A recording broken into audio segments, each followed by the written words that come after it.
Voilà. Donc, bienvenue Sophie parmi nous. Donc, on est là ce soir pour parler des addictions, hein. Évidemment, un trouble du comportement qui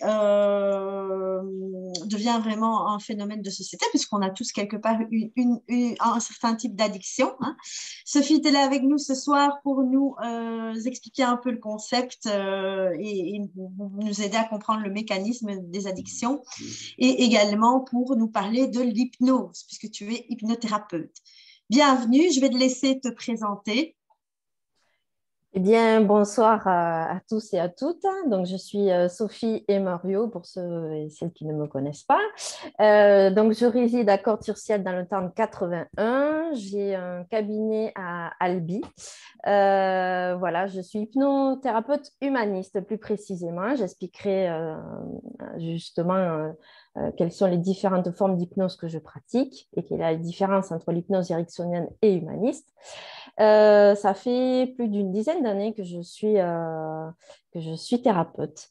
J'ai commencé par être thérapeute énergéticienne. J'ai accédé on va dire, à plusieurs outils dans plusieurs domaines.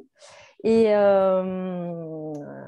voilà. Et j'ai commencé à recevoir, on va dire, quelques patients en 2010. Et sur le moment, je ne l'avais pas vu, mais en fait, j'ai attiré, en fait, on va dire, un certain type de patient avec presque les mêmes problématiques. Et aujourd'hui, j'en ai fait ma spécificité, c'est-à-dire tout ce qui touche toutes les addictions aux substituts, mais aussi au niveau des dépendances affectives et des troubles de l'attachement. Voilà ce que je peux Oui, vous donc dire. tu es vraiment spécialisée dans les troubles de l'attachement, toi, Sophie, hein. On Tout va à en fait. parler. Alors, justement, ton parcours t'a amené jusque-là, mais est-ce que c'est pas fréquent qu'on retrouve justement dans ces patients des personnes qui nous racontent notre propre problème, Tout à fait. hein? C'est clair. Je demande parce que ça m'est arrivé très souvent à moi aussi. Donc, c'est un peu comme si c'était un reflet, hein, un miroir de notre inconscient. Mais voilà, donc bienvenue. Alors, Sophie, alors, en deux mots, hein, on va commencer par parler d'addiction. Qu'est-ce qu'exactement l'addiction et comment est-ce que ce mécanisme se crée? Où il trouve son origine? Alors, l'addiction, c'est quoi? Prenez des notes.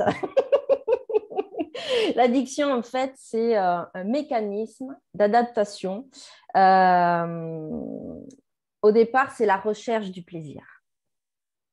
C'est-à-dire que la recherche du plaisir, on a du plaisir à manger du chocolat, on a du plaisir à fumer une cigarette, on a du plaisir à boire un verre de vin rouge, on a du plaisir à jouer au jeu, etc., etc.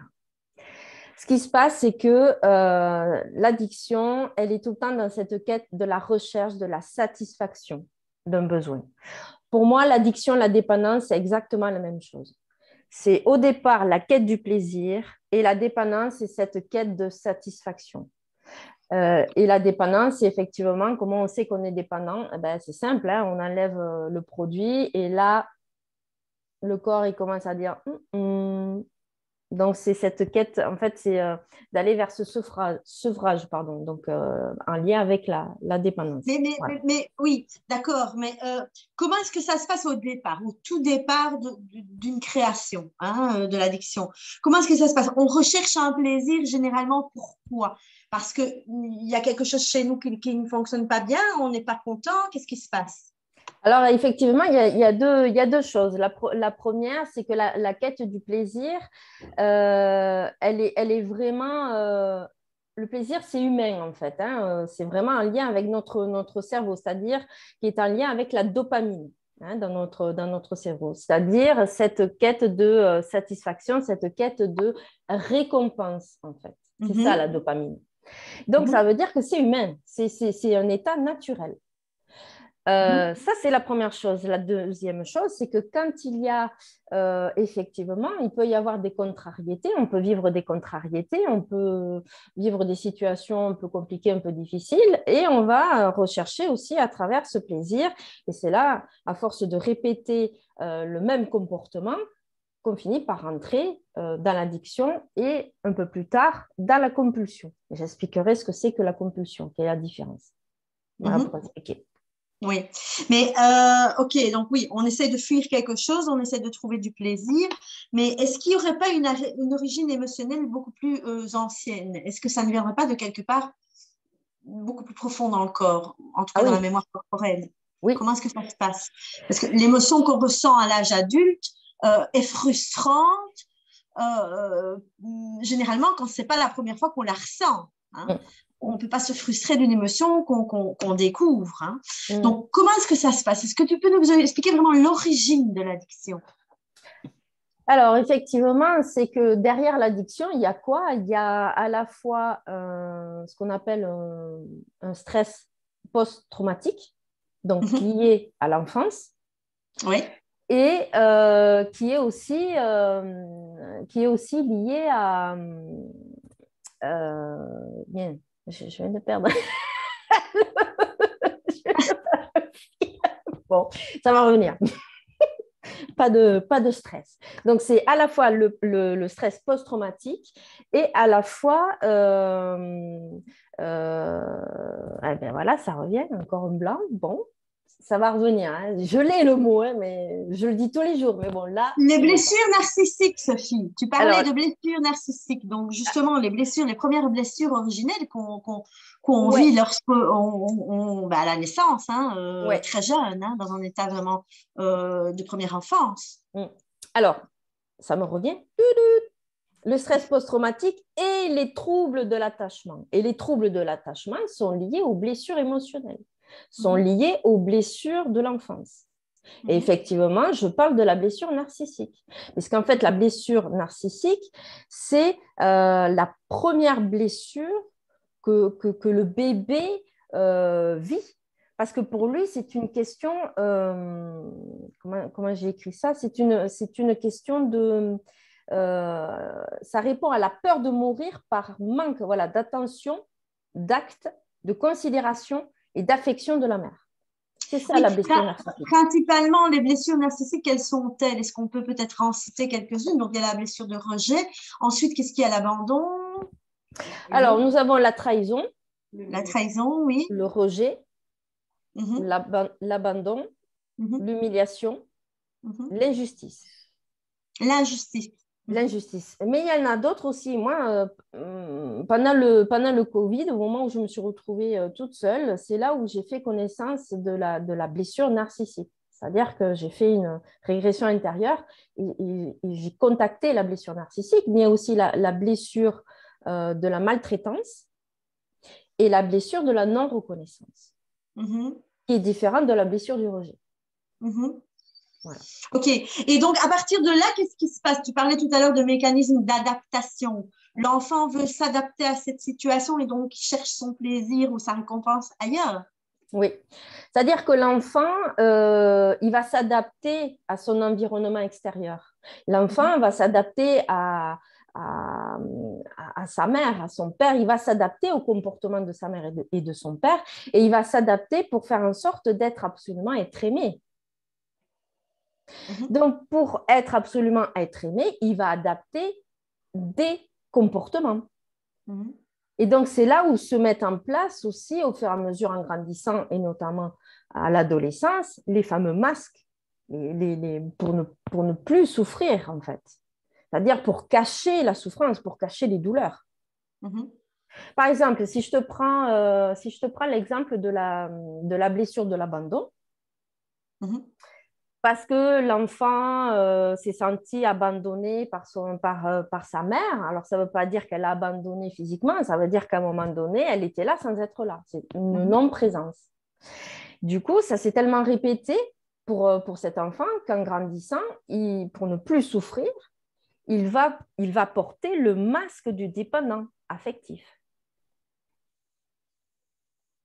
C'est quelque chose de figé, c'est-à-dire que je ne montre pas que je souffre, donc je vais faire en sorte que tout aille bien. Mais par conséquence, pour ne plus souffrir, je vais m'adapter à l'autre, je vais faire en sorte qu'il m'aime. C'est ça la dépendance affective. Au détriment de lui-même, hein, c'est-à-dire au détriment de ses propres besoins, de ce qu'il est, etc. Donc, il va faire en sorte d'être aimé.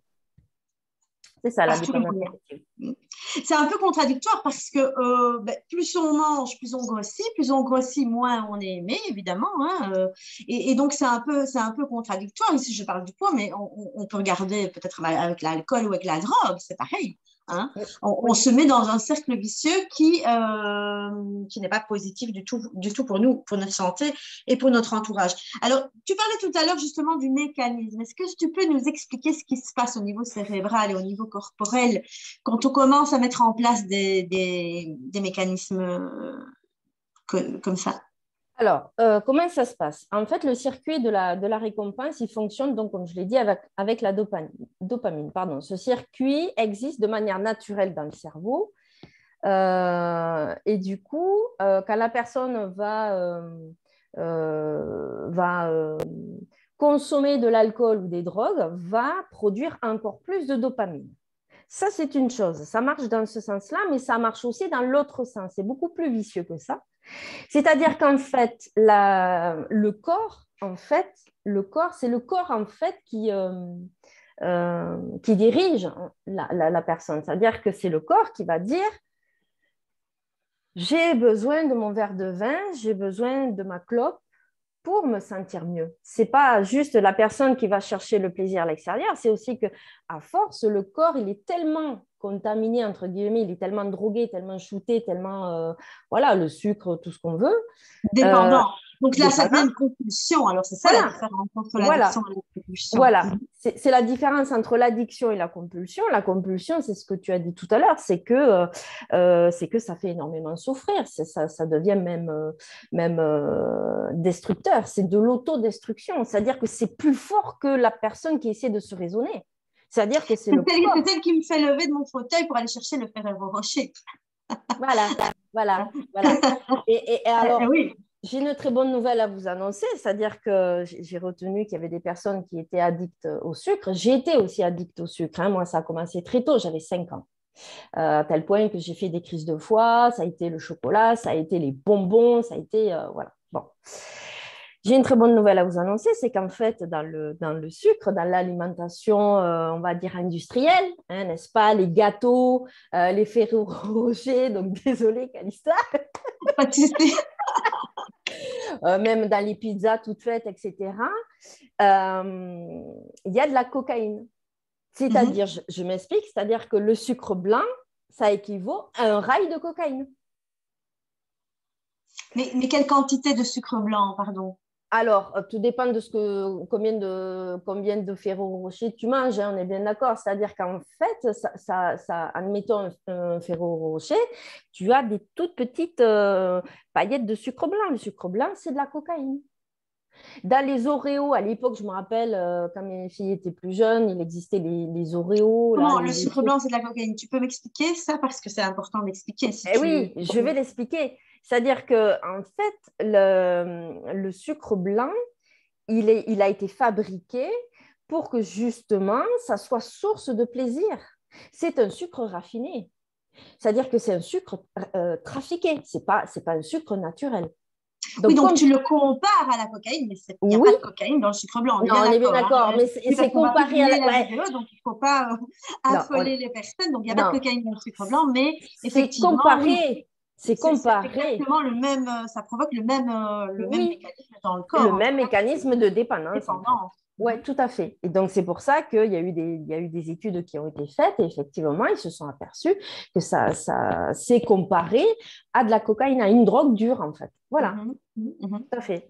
Et à l'époque, je me rappelle des Oreos, des fameux gâteaux noirs, un peu en rond comme ça, avec une couche entre deux blanches. Ils se sont aperçus qu'il y avait des enfants, à force d'en consommer. Alors, on est bien d'accord, c'est en consommer tous les jours et plusieurs fois par jour. Hein, c'est pas juste un. Ils se sont aperçus, ils ont fait des études et ils se sont aperçus qu'en fait, l'enfant était complètement addict. Mais parce que dedans, effectivement, c'est considéré comme de la drogue dure. Et à, Ok. et à tel point, juste pour terminer, à tel point qu'en fait, à force, l'enfant a créé, à force de compulsion, des troubles des troubles compulsifs, obsessionnels compulsifs, et ça a donné chez certains enfants des troubles du sommeil, de l'hyperactivité, de l'agressivité. Oui, parce que l'addiction engendre les compulsions et donc également les TOC, hein, les troubles obsessionnels compulsifs. Mais bon, est-ce que ça peut nuire à l'entourage? Ben oui, hein, j'imagine que la personne qui vit avec cette souffrance, ou à partir du moment où elle ne contrôle plus du tout sa dépendance, ça ne doit pas être très, très simple. On parle ici de sucre et de gâteau, mais lorsqu'on parle d'alcool ou lorsqu'on parle peut-être même de sexe, hein, ou de shopping, des personnes qui usent leur argent, ou de jeux, qui vont jouer au casino. Voilà, il y a beaucoup d'addictions. Est-ce que tu peux nous en citer quelques-unes? Oui, alors il y a l'addiction au jeu du hasard, hein, donc tout ce qui est casino, etc. Ça peut être les jeux vidéo, donc tout ce qui est aussi écran, les réseaux sociaux, la télévision. Ça peut être aussi le shopping, effectivement. Il y a le syndrome de la carte bleue. Oui, donc achat compulsif. Ça peut être aussi à la pornographie. Ça peut être aussi l'addiction au sexe. Donc, ça veut dire, c'est pas la pornographie, mais c'est voilà, plusieurs partenaires, etc., plusieurs fois par jour. Ça peut être aussi les addictions au sucre. Les addictions, on n'en parle pas, mais pour l'avoir découvert, on peut être addict aussi à ses propres émotions. On peut être addict à ses émotions, on peut être addict à la colère, on peut On être va en addict parler, à la hein, on va en tristesse. parler Ouais, tout à l'heure. tout à fait. Est-ce qu'on peut être addict au sommeil? Alors oui, c'est une forme d'addiction Mhm. qui pour moi, Géraldine demande au travail. Est-ce qu'on peut être addict au travail? ah ben oui, C'est à une fond les fuite, ballons. hein? C'est une fuite le travail. C'est comme ça qu'on arrive au burn-out, d'ailleurs. Ouais, tout à Oui, fait. Et oui, à partir de moment, on va chercher à l'extérieur de soi quelque chose qui va nous donner, soi-disant, du plaisir, on est d'accord? Donc oui, on peut être addict au du travail. plaisir ou une reconnaissance ou se Ouais. sentir un peu importante. Oui, alors bon, justement, tu l'expliquais la différence entre addiction et compulsion. Quels sont les problèmes qu'une personne addicte peut ressentir? Comment est-ce que elle ressent son addiction devenir un problème et comment est-ce que elle n'arrive plus du tout à contrôler son vice, à contrôler cette addiction-là? Qu'est-ce qui se passe? Il peut Parce que, se passer. Ouais. je vais préciser la question. Il Oui, y a des vas-y. personnes qui peuvent, pendant une année complète, manger du chocolat ou boire un verre d'alcool sans pour autant devenir alcoolique. Et Hmm. puis, alors, après un certain moment donné, sans qu'il ne se passe vraiment quelque chose de très précis, on tombe vraiment et on ne contrôle plus. Comment ça se fait? Qu'est-ce qui se passe? Est-ce qu'il y a un élément déclencheur, peut-être qui nous rappelle notre blessure? Oui, l'élément déclencheur, c'est ce que je voulais vous dire, c'est que en fait, ça vient nous chercher dans nos blessures, en fait, dans ce qui n'a pas été exprimé plus jeune. Mhm. Comment ça se fait qu'il y a des personnes qui fument une cigarette, elles peuvent fumer un paquet toute une soirée et puis elles ne fument plus. Voilà. Comment ça se fait qu'effectivement, il y a des personnes qui peuvent faire la fête tout le week-end, boire de l'alcool, et puis le lendemain, et puis le lundi, hop, elles repartent, et puis nickel. Oui, parce qu'il y a effectivement, euh, pour moi, c'est une question de focalisation. C'est-à-dire que il y a à la fois ce côté, je garde le plaisir. Et moi, perso, je connais des personnes qui fument. Elles vont fumer 2, 3 cigarettes dans la journée. Et puis après, elles ne vont pas fumer pendant 3, 4 jours. Et puis elles vont... Voilà, pour elles, c'est une source de plaisir. Voilà, sans tomber dans l'addiction. Et pourtant, le tabac, c'est quand même considéré comme une drogue dure, hein. Je rappelle Mais voilà. qu'aujourd'hui, c'est la journée sans tabac, hein. On a bien Oui, choisi le jour voilà. pour parler des addictions. Alors, j'aurais aimé, moi, peut-être préciser une petite chose, c'est est-ce que tu pourrais nous donner quelques exemples entre l'addiction et la blessure narcissique? Hein. Donc, par exemple, un fumeur, qu'est-ce qu'il aurait eu comme blessure narcissique dans l'enfance? Un joueur, quelle aurait été sa blessure narcissique, etc. Est-ce que tu peux nous donner quelques exemples? Alors, les exemples que je peux vous donner, c'est que c'est pas aussi catégorisé, ouais, c'est ça? Ouais. Catégorique, oui. Catégorique. C'est-à-dire que, par exemple, la personne qui fume, euh, je dirais de façon beaucoup plus large et beaucoup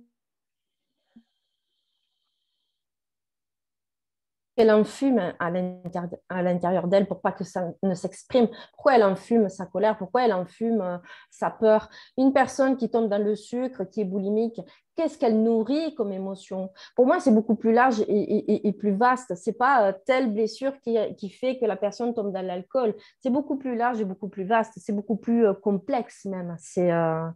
qu'il y a tellement de facteurs, il y a tellement de paramètres en fait qu'elle a Alors, vécu. une question intéressante qu'on m'a posée tout à l'heure, c'est est-ce que justement quand on est addict à quelque chose, on a plus tendance à générer d'autres addictions? Oui.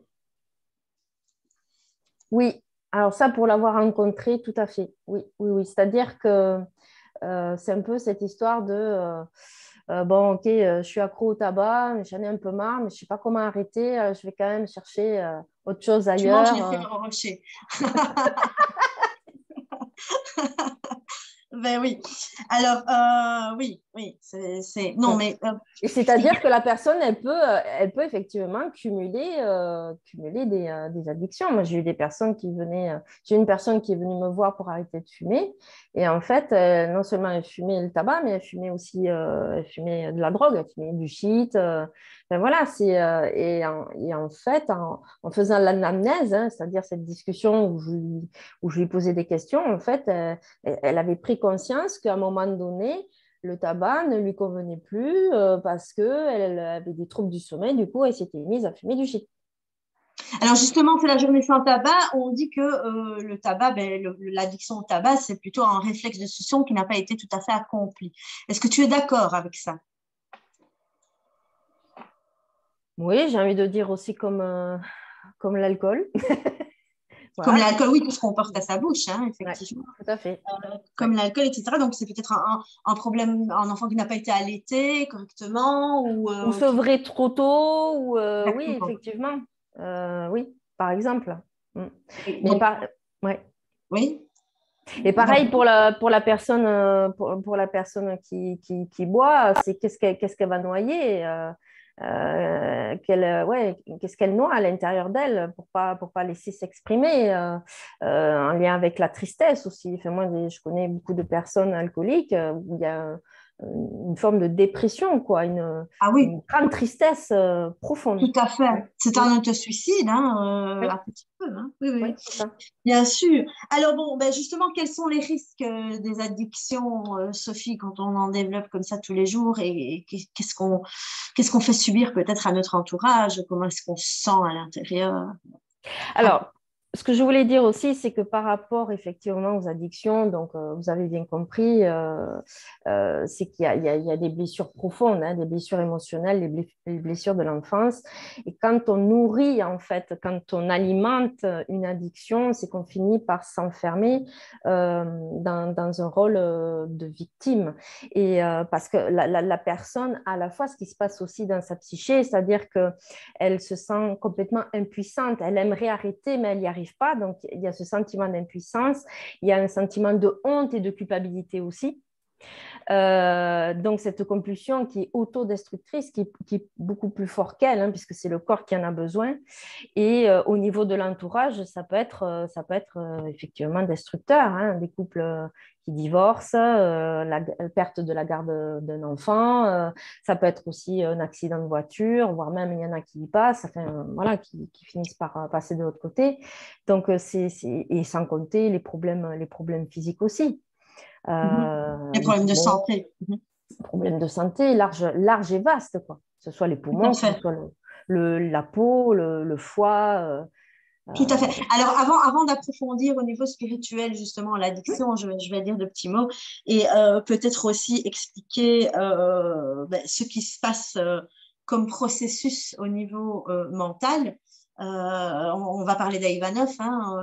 Ivanov disait justement que on est le créateur de ses vices, donc on se sent impuissant, mais on est à la fois très puissant puisqu'on l'a créé nous-mêmes, et donc on a à l'intérieur la force de le décréer. Hein, on va en parler après. Mais est-ce que j'aimerais peut-être faire un petit tour de table pour voir si jusque-là, vous avez des questions à poser à Sophie concernant la définition vraiment de l'addiction avant qu'on rentre dans le vif du sujet. Catherine, est-ce que tu aurais une question? Non, je n'ai pas de questions à ce niveau. Ok, Marc. Marc, tu n'as pas de micro. Mon micro est revenu. Voilà. Ça a été dur, mais j'ai chipoté. Bonjour Sophie. Non, j'ai pas de questions particulières, c'est très clair.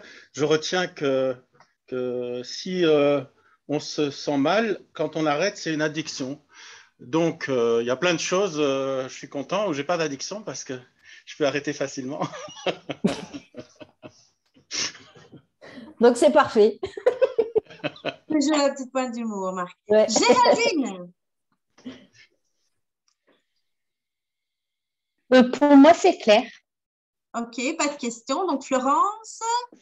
Non, pour moi, c'est très clair et c'est exactement ce que j'avais déjà mis en conscience. Donc, oui, ça confirme juste ce que j'avais besoin d'entendre.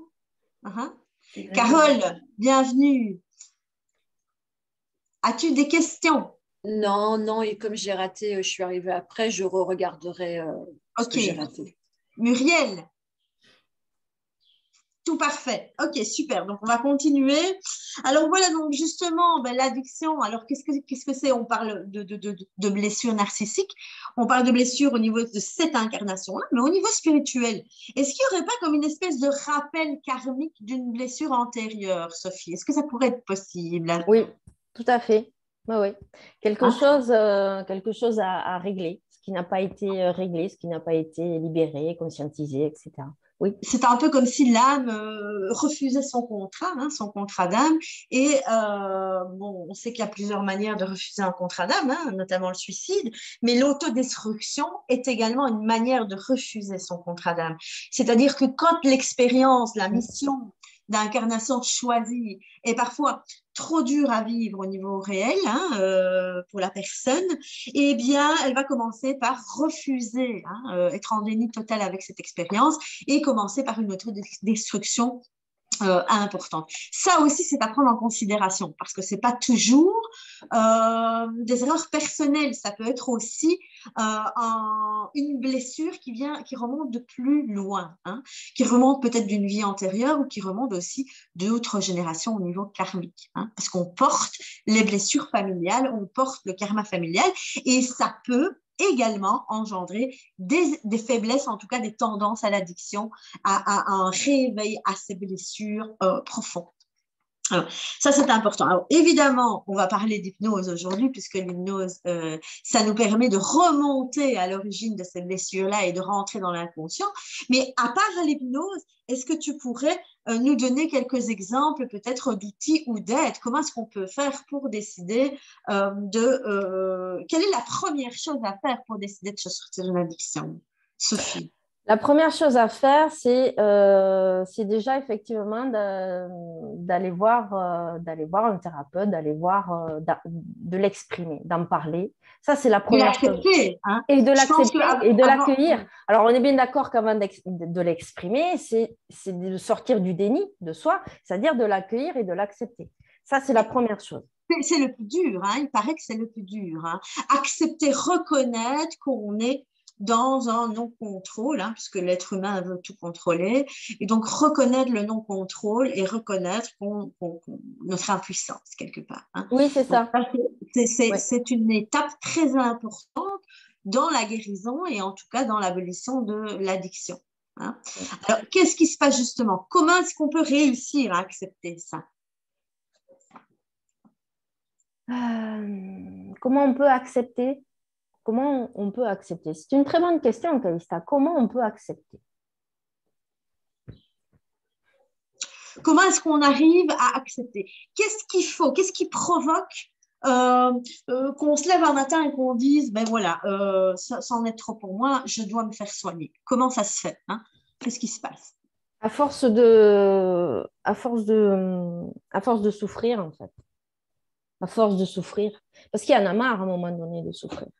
Moi, ça a été les témoignages de ces personnes-là, de ces patients-là. C'est qu'à un moment donné, si elles sont venues me voir, c'est parce qu'elles en avaient ras-le-bol de souffrir et elles avaient Et de besoin faire d'aide. souffrir leur entourage également, Oui, puisqu'il faut savoir qu'en tout à addict au fait. sexe, par exemple, ne rend pas très heureux sa femme.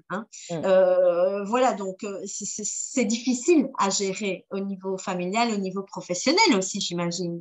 Oui. Oui, parce que ça joue aussi dans le domaine professionnel, évidemment, il y a des circonstances. Donc, imaginez une personne qui est routier, qui boit toute la journée, conduire un camion, c'est compliqué. À un moment donné, bon, voilà, ça ne le fait pas. Mais ce qu'il en ressort, c'est que la personne, elle en a ras-le-bol de souffrir, de faire souffrir, de souffrir. Alors, tout dépend. Il y en a, ils me disent, j'en ai marre de souffrir et de faire souffrir. Il y en a d'autres, c'est, j'en ai marre de faire souffrir et de souffrir. Donc, help, j'ai besoin d'aide, je n'y arrive pas. J'en ai marre de me mentir. Souvent, j'entends ça. J'en ai marre de me mentir. J'en ai marre de mentir à l'autre. J'en ai marre de cacher. Mais il y a un problème de société également, puisque tu nous expliques ici que l'addiction, justement, c'est le corps qui parle, le corps qui nous rappelle une blessure peut-être de l'enfance ou antérieure. C'est le corps qui nous parle. Or, l'addiction, est-ce qu'elle est vraiment reconnue comme une maladie?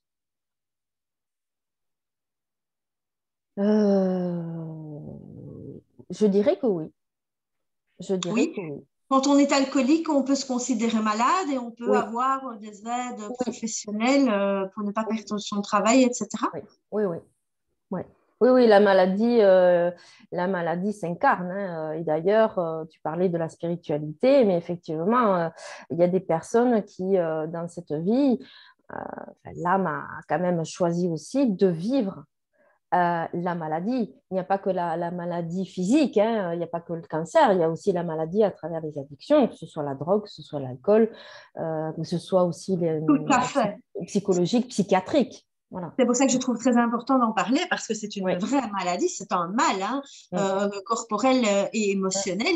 Alors, on va justement développer ce que tu nous expliquais tout à l'heure, c'est comment est-ce qu'on peut, Sophie, devenir addict à nos propres émotions. Et là, c'est où tu disais ça devient très subtil et un peu pervers. Comment est-ce qu'on peut devenir addict à nous-mêmes quelque part, à notre schéma, à notre structure mentale et émotionnelle? Alors, comment on peut être addict à nos propres émotions? Eh bien, parce que justement, pendant l'enfance, quand l'enfant n'a pas été, on va dire, encouragé à exprimer ses besoins, à exprimer ses émotions, donc à un moment donné, l'enfant finit par ravaler, refouler ou rejeter ses émotions. Sauf que ces émotions sont inscrites, elles sont cristallisées dans les cellules du corps de l'enfant. Voilà. Et en grandissant, les émotions, et notamment si je prends l'exemple de la colère, en grandissant, la colère commence à prendre de plus en plus de place à l'intérieur de la personne. Pourquoi? Parce qu'en fait, elle n'a jamais exprimé cette colère-là. Et donc, du coup, la personne en grandissant, elle commence à s'identifier. Alors, elle s'identifie, on est d'accord, à son corps, mais elle s'identifie aussi à ses colères. Combien de personnes j'ai entendu me dire « je suis en colère ». Non, non, vous n'êtes pas à la colère.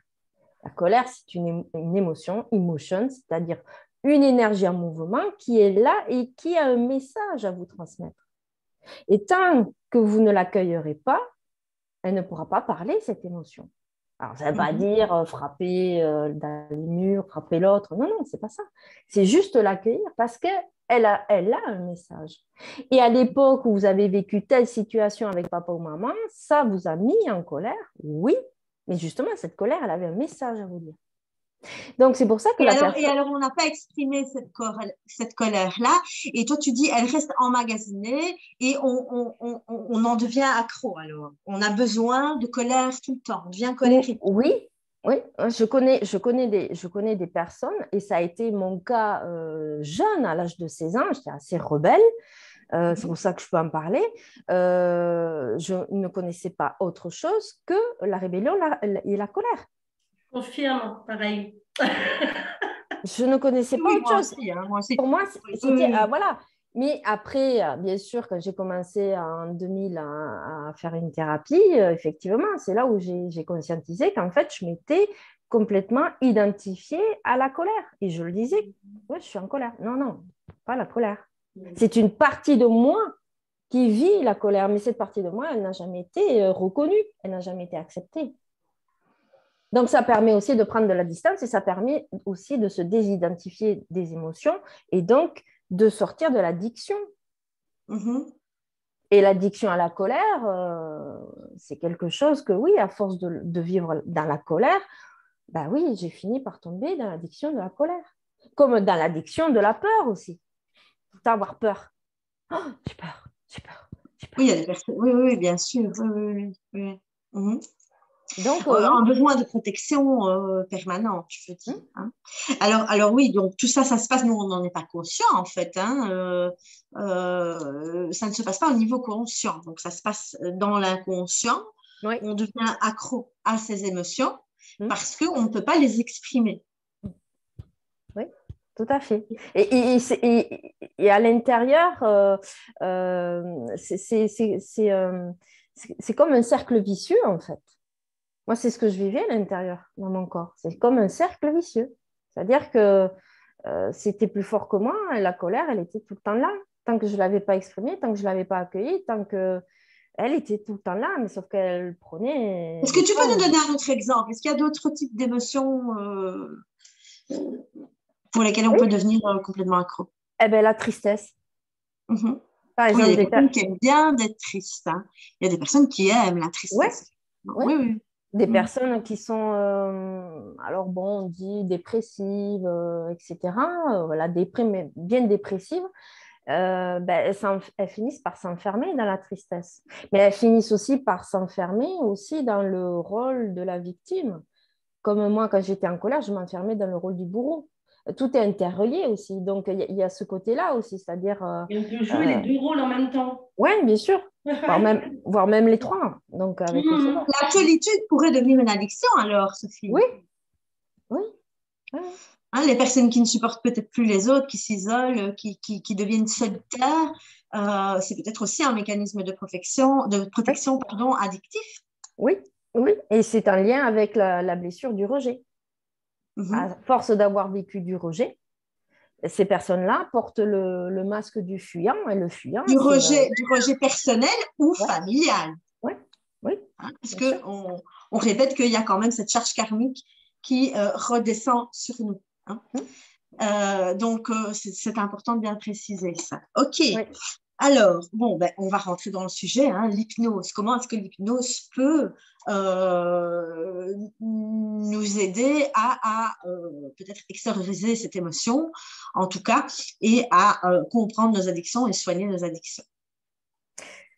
Alors, l'hypnose... Quel est le mécanisme? Qu'est-ce qui se passe? Donc, on arrive dans l'inconscient, c'est ça l'idée, puisque ça ne se passe pas dans la conscience. Oui, déjà, la personne, si elle vient voir un hypnothérapeute, c'est que déjà, elle fait la démarche. Donc, elle accède déjà à sa conscience. Sinon, elle serait tout le temps dans le déni et ça ne serait pas le cas. Donc, en fait, comment ça fonctionne au niveau de l'hypnose?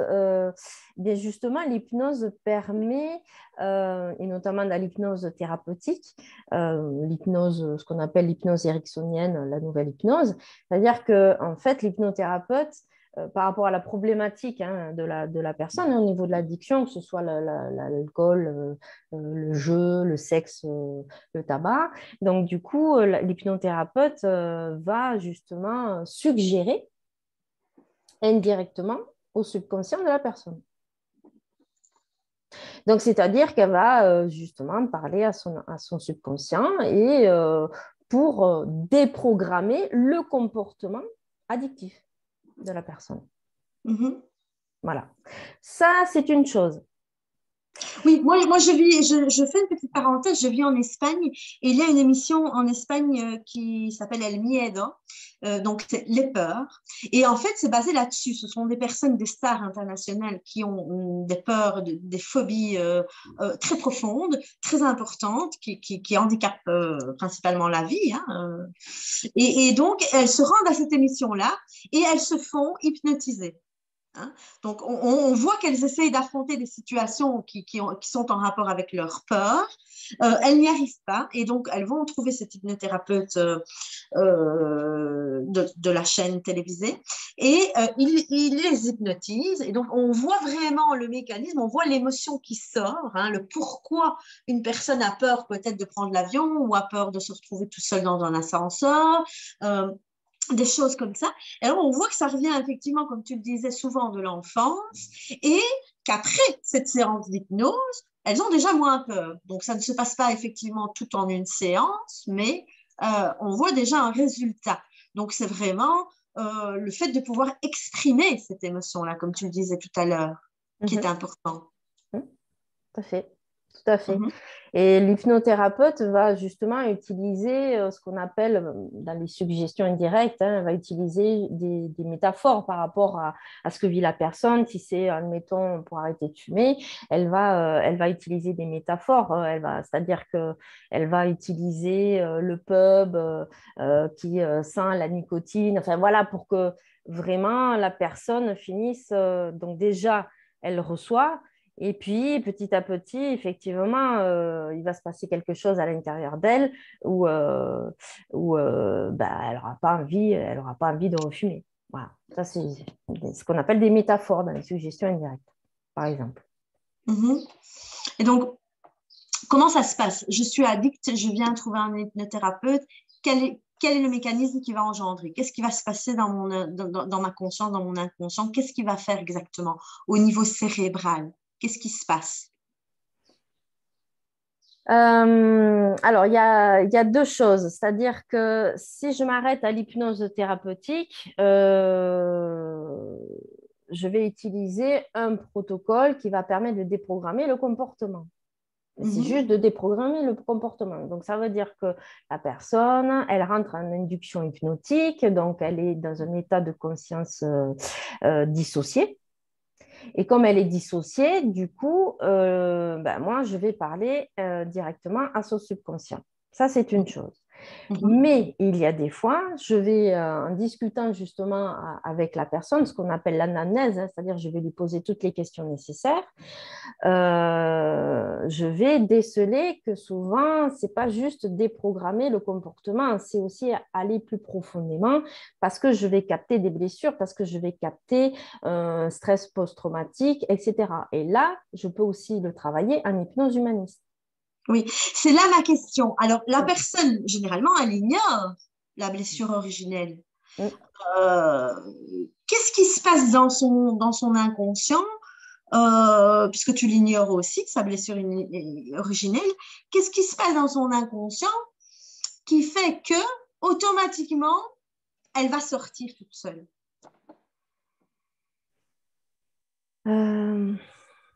Est-ce que tu peux reformuler ta question, s'il te plaît? Alors, quand on se fait hypnotiser, on essaie de régler un problème, d'accord? Oui. Donc, le problème dans ce cas-ci, c'est l'addiction. Moi, je ne suis pas consciente de ma blessure originelle qui a provoqué l'addiction, d'accord? Je viens te trouver pour me faire hypnotiser. Comment ça se fait que, à partir du moment où je suis hypnotisée, la blessure toute seule va sortir? Qu'est-ce qui se passe dans l'hypnose qui fait que ce qu'on attend sort complètement de l'inconscient de manière involontaire? Alors, c'est un peu comme si elle était là en attendant de sortir, de s'exprimer. Qu'est-ce qui se passe au niveau mécanique, au niveau cérébral? À partir du moment où la personne est en état modifié de conscience, donc avec l'hypnose dissociante, elle est dans ce qu'on appelle, elle passe des ondes de bêta c'est le mental, aux ondes alpha. Donc, ça veut dire qu'elle commence à rentrer dans un état de relaxation. Et ensuite, elle peut aller jusqu'aux ondes delta. Là, elle vit comme dans une espèce de rêve éveillé. Si cet état, par contre, c'est le sommeil profond. Donc là, ça ne sert à rien. Donc, elle est entre l'alpha et le delta. Et à partir de là, comme elle est dans ces ondes-là, l'hypnothérapeute a accès, en fait, à son subconscient. D'accord? Et dans l'hypnose thérapeutique, je le répète, donc c'est le thérapeute qui va suggérer directement des suggestions indirectes et directes au subconscient.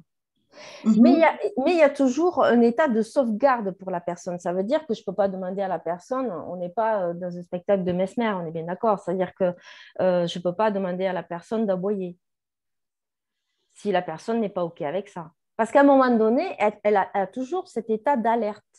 Ça veut dire que le subconscient a un comportement d'un enfant de 5 ans, ça veut dire qu'il va s'exécuter, il faut lui parler très simplement et il fait. Par contre, effectivement, si la personne n'est pas OK, elle ne va pas y aller. Et justement, si elle a peur de réaffronter cette peur originelle, elle ne va pas être OK. Comment ça se fait que tu y arrives quand même alors? Alors, généralement, je fonctionne avec l'hypnose humaniste. D'accord? Donc, l'hypnose humaniste, la personne, elle est dans un état de conscience augmentée, c'est-à-dire qu'elle est connectée à son conscient qui est son corps, elle sait ce qui se passe, et en même temps, à un moment donné, elle est connectée à son inconscient. Elle est donc ce qu'on appelle un état de conscience augmentée. Elle n'est pas dissociée. Donc, ça veut dire qu'elle est connectée à sa conscience, elle est connectée à son inconscient, et elle est connectée à plus haut, c'est-à-dire ce qu'on appelle à la conscience, en lien avec son soi idéal. C'est ça l'hypnose humaniste. Et en étant connectée à son soi idéal, là, du coup, elle accède à plein d'informations. Et dans l'hypnose humaniste, il y a un côté à la fois thérapie brève que l'on rencontre avec l'hypnose dissociante, mais il y a à la fois le côté psychothérapeutique, c'est-à-dire qu'on va se baser sur les travaux de Carl Jung, justement, par rapport à tout ce qui est symbolique. Ces fameux symboles que l'on retrouve, par exemple, dans les rêves, mais des fois, on ne s'en rappelle pas. Ou alors, on s'en rappelle. L'archétype, tu veux dire, oui. Et les archétypes, c'est-à-dire qu'on va, par exemple, travailler, la personne va transformer ses archétypes parce que c'est elle qui va faire le taf. Donc, j'ai une question qui ne va pas te plaire. Hein. Vas-y. Ça ne va pas te plaire, à mon avis. Est-ce qu'on peut hypnotiser l'inconscient collectif? Qu'est-ce que tu appelles par l'inconscient collectif? L'inconscient collectif, l'inconscient universel, la mémoire universelle, l'inconscient collectif. C'est-à-dire la conscience de toutes les âmes. Hein. Cette espèce d'égrégore subtil. Les égrégores ne sont pas vivants. Les égrégores, alors pour moi, tu me poses la question, je te réponds. Oui, mais je ne parle pas d'égrégore, je parle de l'inconscient collectif. Si on peut hypnotiser un inconscient individuel, est-ce qu'on peut hypnotiser l'inconscient collectif, l'inconscient du monde? D'accord? C'est un peu comme si tu avais accès direct aux annales akashiques en hypnotisant pour pouvoir transformer la conscience collective et peut-être arrêter les guerres, peut-être arrêter, opter pour un monde meilleur, arrêter le tabac à l'échelle globale. Ça pourrait être super intéressant. Oui, alors je te réponds non. Oui, non. Mais pourquoi? Pour l'inconscient collectif, non, on ne peut pas hypnotiser. Parce que tu l'as dit toi-même, que la personne se connecte à son corps, se connecte à ses émotions, se connecte à sa conscience et à la conscience, qui serait la conscience, c'est l'inconscient collectif. Donc, si elle s'y connecte, pourquoi est-ce qu'on ne pourrait pas l'hypnotiser?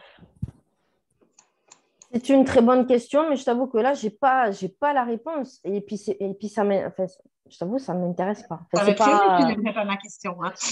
Mais c'est pas que j'aime pas, mais j'ai pas la réponse. Très honnêtement, je ne l'ai pas. Et après, je ne vois pas trop l'intérêt, quoi. Enfin, puisque... On ne voit pas l'intérêt. C'est un super changer des choses dans des consciences collectives. Oui, mais bon. C'est un super intérêt pour changer le monde. Hein. Mais on va essayer de s'informer là-dessus. C'est une bonne. On pourrait faire une fois une table de conversation là-dessus. C'est un beau sujet. Ça m'est venu comme ça. Je l'ai dit de manière complètement involontaire. C'est une petite parenthèse, mais je trouve ça super intéressant et ça peut. C'est à causer en tout cas. Donc tu nous expliques. Oui, pardon, Calista. Est-ce que la réponse ne viendrait pas du fait que l'inconscient collectif, on ne peut pas, par exemple, le mettre en onde alpha? Il y a le libre arbitre à respecter. Donc, on ne peut pas faire des choses comme ça. C'est-à-dire que quand quelqu'un vient se faire hypnotiser, elle a son libre arbitre. Or, dans le collectif, c'est le libre arbitre du collectif. Donc, il y a des choses qu'on ne peut pas faire. Après, l'hypnose touche l'individualité. Pour moi, en tout cas, elle peut pas toucher le collectif. Non.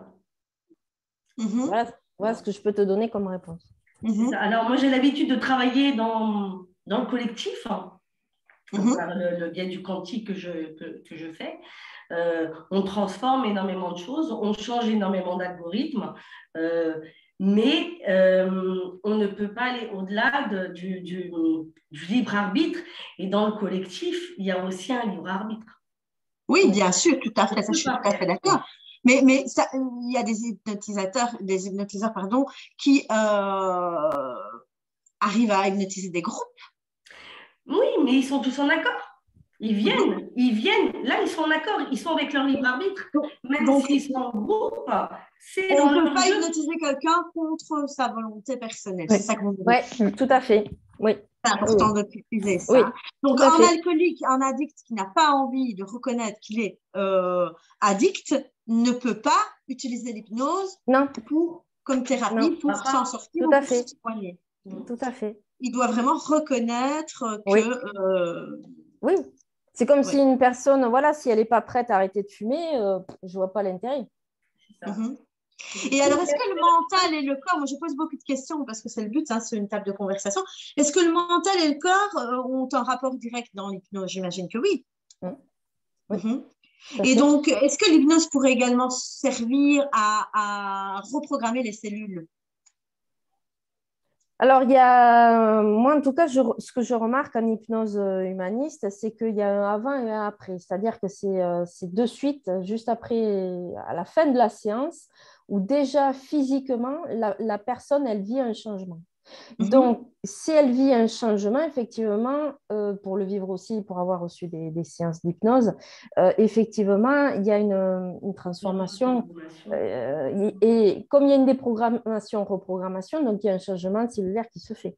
Tout à fait. Puisque tu disais tout à l'heure que l'addiction engendre des maladies, et justement, quand on est vraiment malade, est-ce qu'on ne pourrait pas utiliser l'hypnose aussi pour se soigner, pour régénérer nos propres cellules? Ça peut être aussi à creuser. Ça peut être intéressant. Tout à fait. Et en hypnose humaniste, pour rejoindre ce que tu dis, en hypnose humaniste, on va justement se connecter à des archétypes comme l'enfant intérieur joyeux, on va se connecter à son soi idéal, on va se connecter à ce qu'il y a de lumineux, à des capacités qu'on avait complètement mis de côté ou méconnues, etc.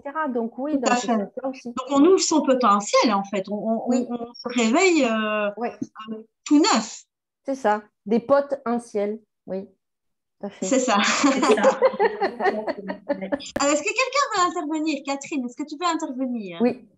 Oui, moi ça me parle beaucoup puisque je viens de vivre 3 ans auprès de mon mari malade qui est mort donc il y a 1 an de ça. Et ça rejoint un petit peu ta question sur l'inconscient collectif, c'est-à-dire qu'il avait une blessure d'enfance qu'il avait pu identifier, mais ensuite, il n'a jamais, cette blessure, il ne l'a jamais prise en compte, il n'a jamais accepté. Et donc, on avait essayé quelques séances d'hypnose, puisqu'il a un cancer qui s'est accéléré sur 3 ans. Et justement, chez l'hypnothérapeute, il n'était pas d'accord. Voilà, c'est-à-dire que l'hypnothérapeute n'a pas réussi à l'hypnotiser. Donc, on en revient à ce que disait Sophie, c'est-à-dire il faut conscientiser son problème, l'accepter, en parler. Et je pense qu'à ce moment-là, effectivement, chez l'hypnothérapeute, il y a ce travail qui amène ce changement, mais tout ça parce que notre pensée a acquis le fait qu'il y avait ce problème et qu'on avait envie de le régler.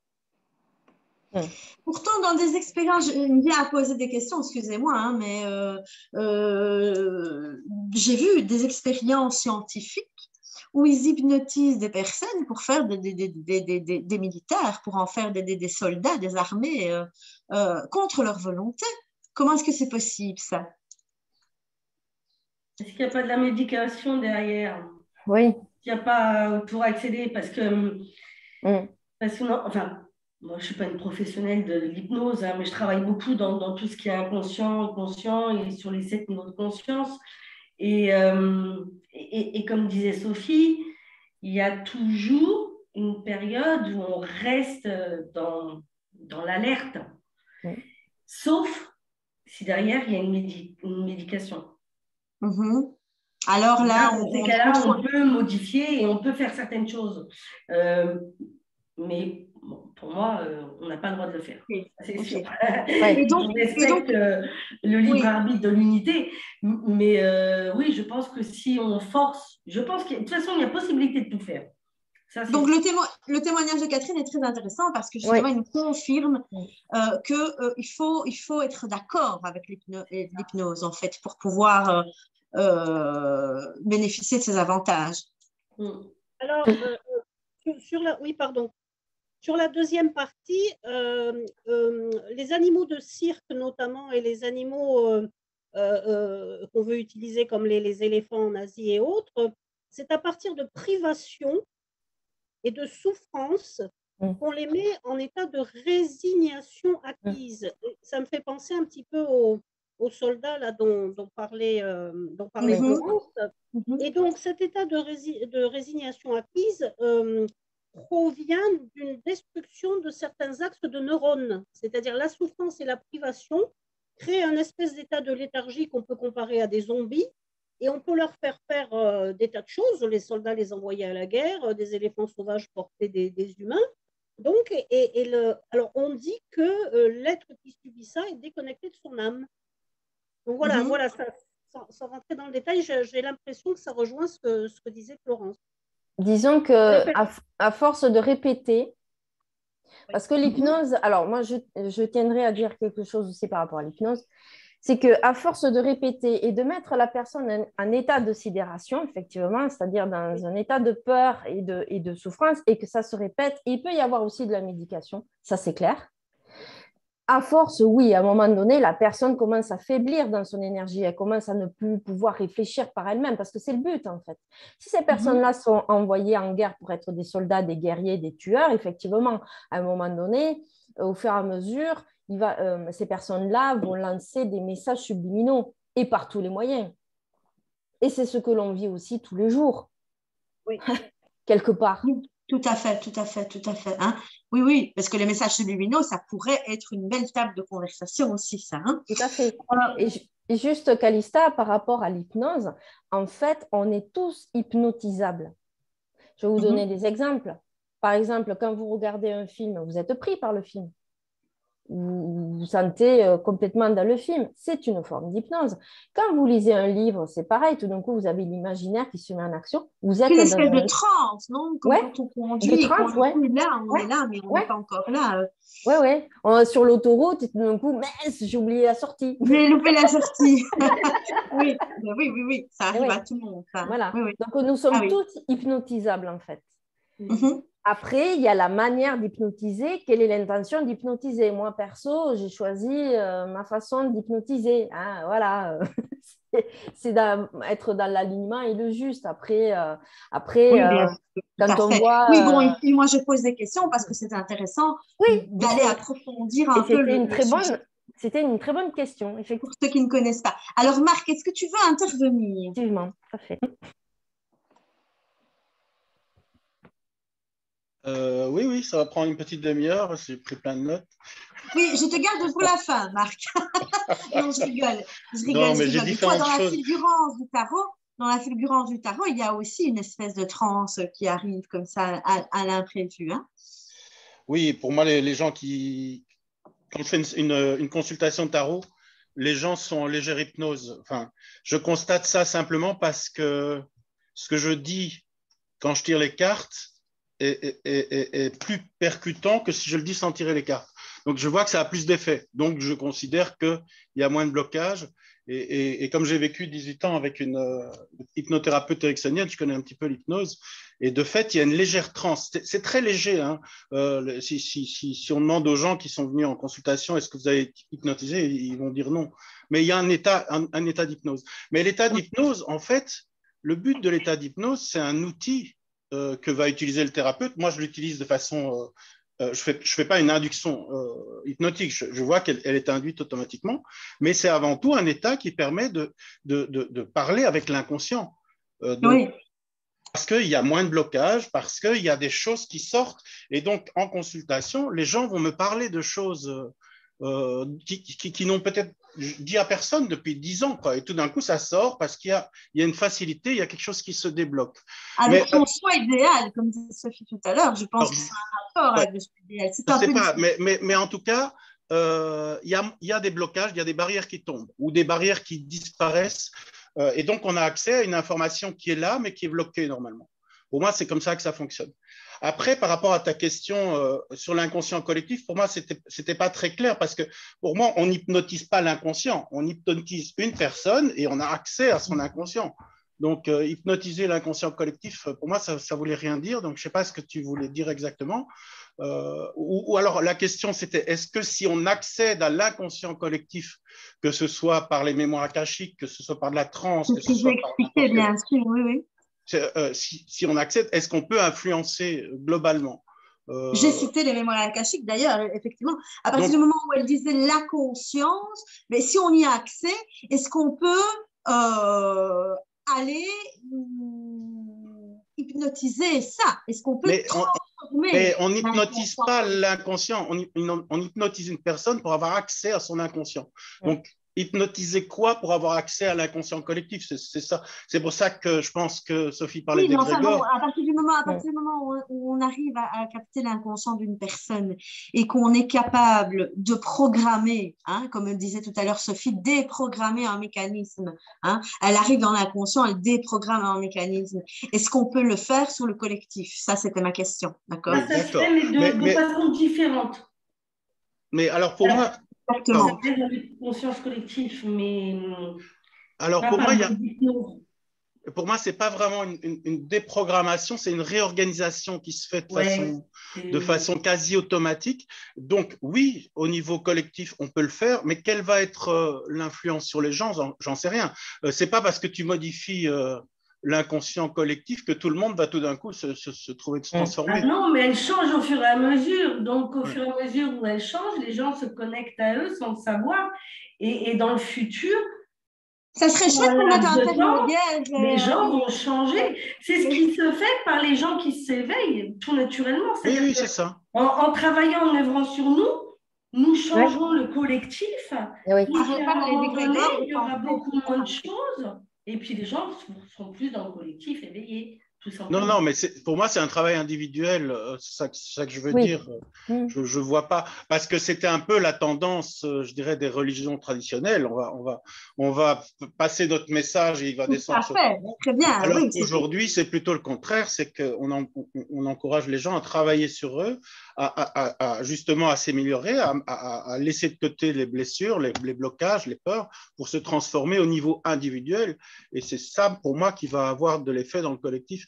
Oui. Mais je ne vois pas que le collectif… Change ton monde et tu changeras le monde, comme on dit. Hein. Change ton monde et tu changeras le monde. Mais moi, moi aussi, hein, je suis plutôt dans une relation à une personne. Je n'essaie pas de changer une collectivité, je change les gens un par un, et c'est ces changements qui vont faire que la collectivité va changer.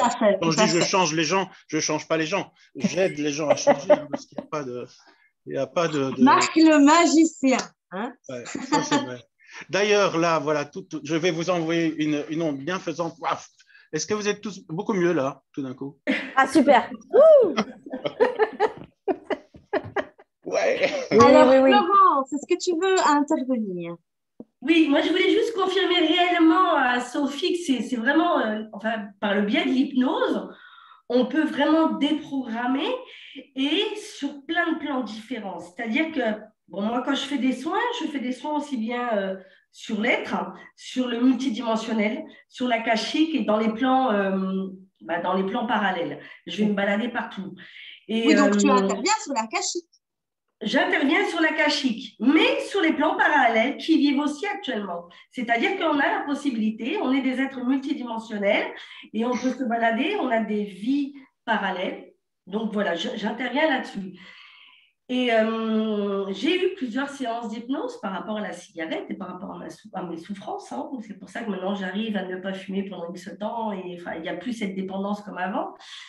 Et en fait, je voulais vraiment confirmer parce qu'en plus, j'ai vraiment un clair ressenti qui est très, très grand. Donc, en fait, j'ai vraiment ressenti la déprogrammation aussi bien sur mon enfant intérieur. Donc, ça a joué dans des vies parallèles et dans la cachée en même temps.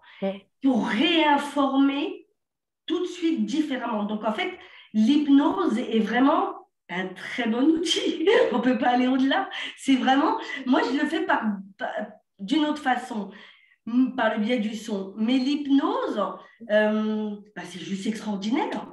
C'est extraordinaire. On peut tout faire. On peut tout faire. On peut vraiment, et pour moi, on peut aller jusqu'à la guérison totale du corps. Puisqu'on réinforme. Et on peut réinformer sur plein de niveaux différents. Donc, ça va vraiment au-delà de ce qu'on peut s'arrêter. Encore une fois, on se limite la plupart du temps, mais ça va au-delà des limites. C'est vraiment un outil transformateur. Il n'y a pas d'autre mot. C'est tout à fait. Muriel?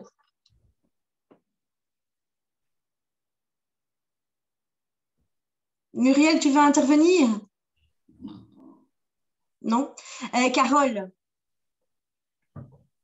Non. Géraldine? Non, c'est bon, je vous rejoins sur pas mal de points et c'est vrai que pour ce qui est du cerveau, on a encore énormément de choses à découvrir. Donc, comment l'hypnose agit réellement sur le cerveau et sur le développement de l'âme et du soi derrière, tout reste encore à découvrir. Donc, tout à fait. Alors, Sophie, justement, donc l'hypnose peut aider dans le cas de maladie et d'addiction, mais comment est-ce que ça se passe? La personne se réveille et elle a oublié qu'elle avait une addiction. Qu'est-ce qui se passe? Quel est le mécanisme? Raconte-nous. Oui, mais c'est des questions que je reçois, hein, on parle. Ah oui, non, mais moi j'adore. Hein. Après, voilà, non, j'aime bien faire mon petit clown.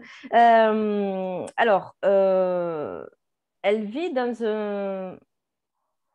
Elle vit une transe légère, moyenne, profonde. Alpha, delta, pas trop θ parce que sinon elle va s'endormir. Voilà, ça c'est en hypnose dissociante. Et c'est-à-dire qu'en fait, elle reçoit toutes les suggestions indirectes que je dis à son subconscient.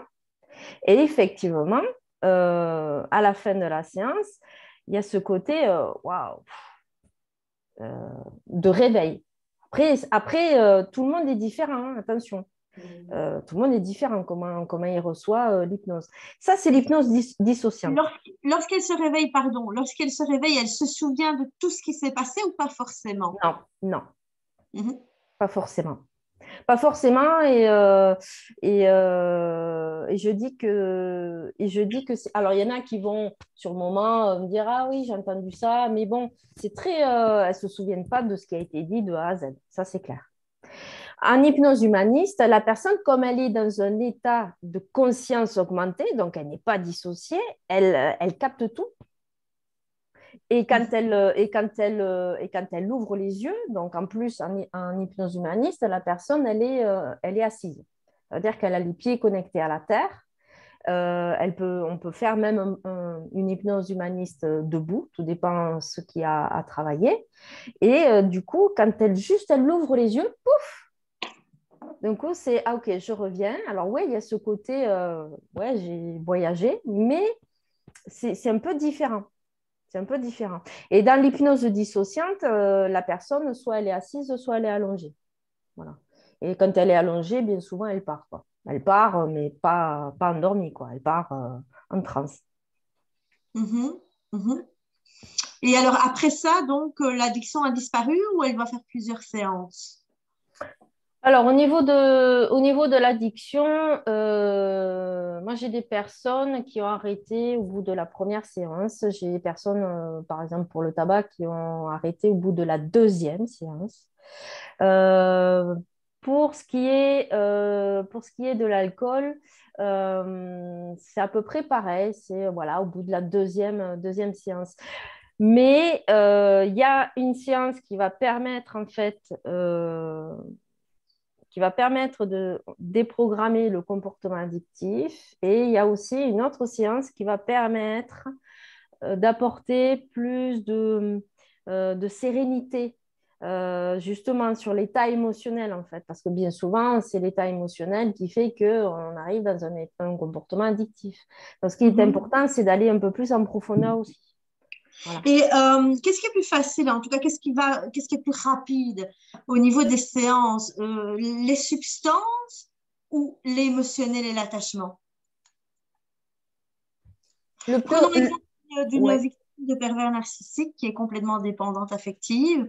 Combien de séances est-ce qu'elle devra faire? Elle se réveille, elle n'a plus envie de voir son pervers narcissique. Alors, c'est un accompagnement que je fais, que je propose dans ces cas-là. Ce n'est pas une seule séance qui va faire que, non, là, parce que justement, il va être nécessaire d'aller au fond de l'iceberg, hein, dans la face cachée de l'iceberg. Ça va être important. Et c'est dans ce sens-là que je propose un accompagnement. Donc, on n'est pas dans la thérapie brève, on est plutôt dans le côté psychothérapeutique. Voilà. Donc, on va aller, la personne va soigner son archétype féminin, son archétype masculin, son couple intérieur, son enfant intérieur, son critique.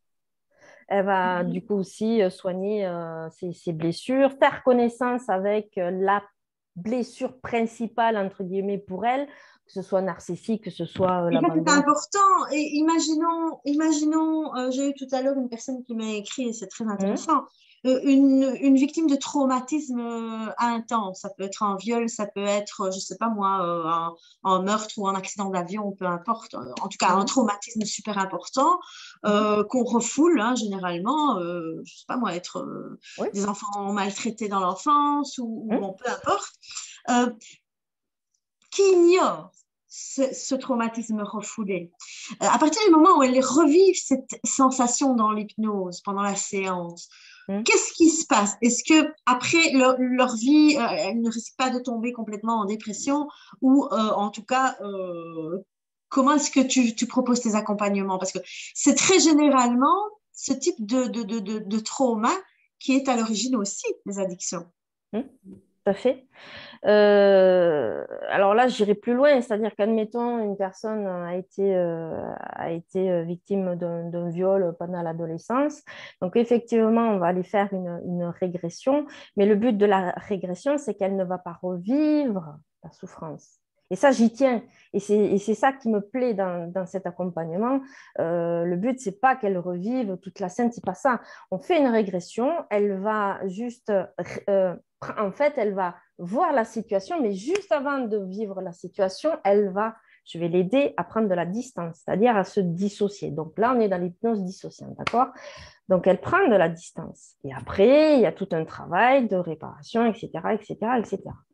Mais je vais aller beaucoup plus loin que ça. Ça veut dire qu'on va aller voir aussi, prochaine séance, c'est-à-dire qu'est-ce qui s'est mis en place en elle pour vivre. C'est ça aussi qui est important. C'est-à-dire que victime de viol, victime. Donc, le profil de la victime, comment ça se fait qu'elle a attiré le bourreau? Donc, on va aller voir aussi dans ce sens-là. Et puis, comme je propose aussi de l'hypnose régressive spirituelle, on va aller plus loin aussi. On va aller explorer dans des vies parallèles, comme disait Florence, puisqu'on a plusieurs vies parallèles en même temps de cette vie pour aller voir ce qui se passe, pour aller déprogrammer, pour aller soigner, pour aller... voilà. Et alors, à partir de quel âge est-ce qu'on peut se faire hypnotiser? Est-ce qu'il y a un âge minimum où on peut hypnotiser un bébé?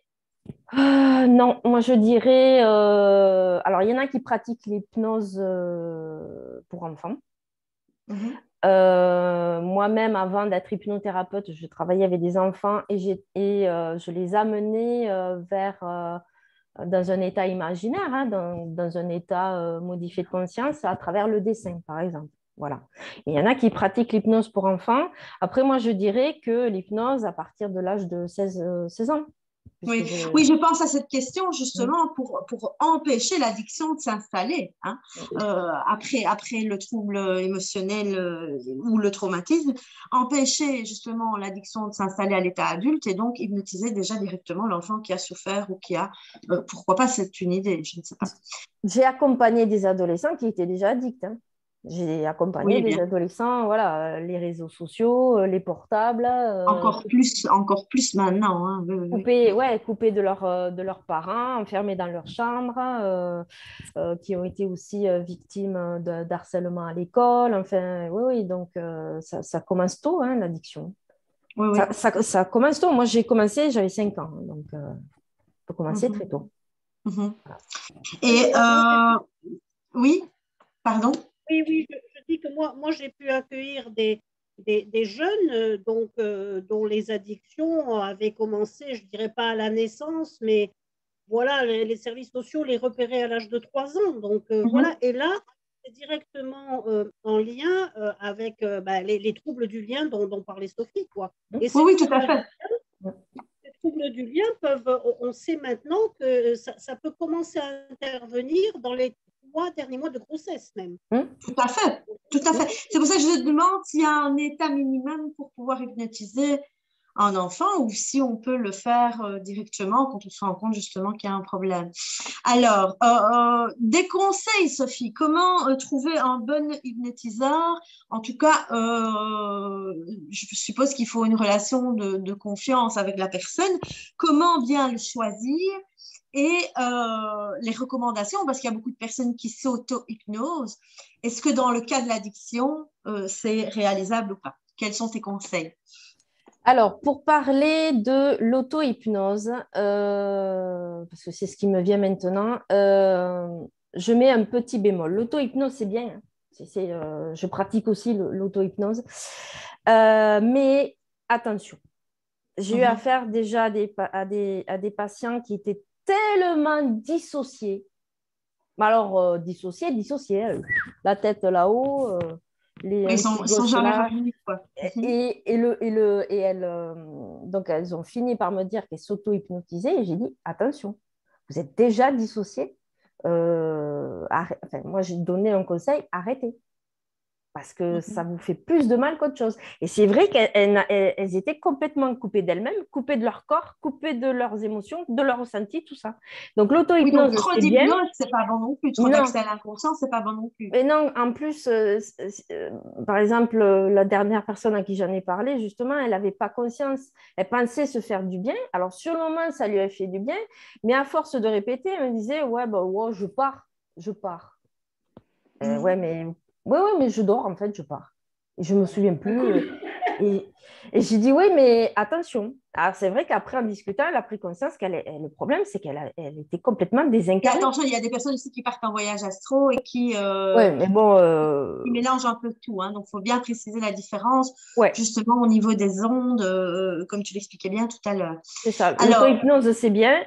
Mais attention. Est-ce que ça fonctionne sur les addictions? Est-ce qu'on peut s'auto-hypnotiser pour arrêter de fumer ou pour arrêter l'alcool ou pour arrêter la dépendance affective? Oui. L'auto-hypnose, par exemple, ça peut, par exemple, je ne sais pas moi, si vous avez un script, quelque chose, vous mettez une musique qui vous inspire, une musique douce, et vous enregistrez. Et ça fonctionne. Ça peut être ça pour les personnes qui ont du mal à s'auto-hypnotiser. Puis après, ça peut être, elle rentre à l'intérieur d'elle et puis voilà, elle commence à rentrer en transe, etc. Oui, ça fonctionne. Ça fonctionne, mais après, c'est toujours pareil. C'est pas... Il y a des fois, on s'aperçoit que c'est important d'aller creuser un peu plus, quoi. Mais bon, après... Est-ce que ça peut pas, en tout cas si on n'est pas assez informé sur le sujet, est-ce que ça peut être dangereux de s'auto-hypnotiser? Non, je n'ai pas entendu parler de dangerosité, juste que je mets un petit bémol parce que quand on est trop dissocié, alors par exemple, effectivement, pour les personnes qui ont des troubles psychiatriques, donc c'est-à-dire toutes les personnes diagnostiquées bipolaires ou schizophrènes, alors là, c'est clair que là, non. Oui, donc c'est dangereux parce qu'il y en a beaucoup qui ne sont pas diagnostiqués aussi. Hein. Oui, c'est ça. C'est un peu là le problème. Et je pratique, et pardon Calista, je pratique l'hypnose humaniste justement avec des personnes bipolaires et diagnostiquées schizophrènes. L'hypnose humaniste fonctionne pour elles. Pourquoi? Parce qu'elles ne sont pas dissociées, elles sont associées à elles-mêmes. Ok. Et donc, au niveau de comment choisir son hypnothérapeute et établir avec lui une relation, quand même, on lui confie son inconscient. Donc, il faut avoir une certaine confiance en la personne. Comment est-ce qu'on peut faire? Comment est-ce qu'on peut savoir quelle hypnose convient à notre problème et quelle est la meilleure pour nous? Alors, je vais aller droit au but. C'est très simple, en fait. C'est le bouche à oreille, ça fonctionne évidemment. Si une personne était satisfaite d'un hypnothérapeute, une hypnothérapeute, du coup, elle va le conseiller, forcément. Après, c'est une histoire de vibration, c'est une histoire de rayonnement aussi, de ce que la personne dégage. Donc, alors, ouais, elle peut y aller une fois. Alors, ça peut ne pas lui convenir, ou effectivement, mais...